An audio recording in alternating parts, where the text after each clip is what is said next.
च एकदन्तं द्वितीयकं तृतीयं कृष्णपिङ्गाक्षं गजवक्त्रं चतुर्थकम्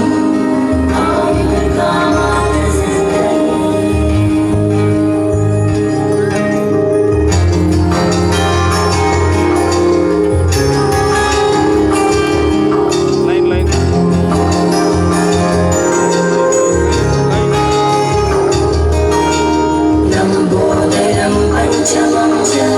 षष्ठं विकटमेव च सप्तमं विघ्नराजं च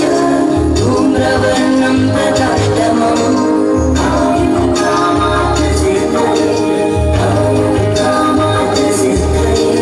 नवमं बालचन्द्रं च दशमं तु विनायकम्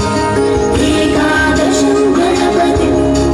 द्वादशं तु गजाननम् वक्रतुण्ड महाकाय कोटिसूर्यसमप्रभा निर्विघ्नं कुरु मे देव सर्वकार्येषु सर्वदा।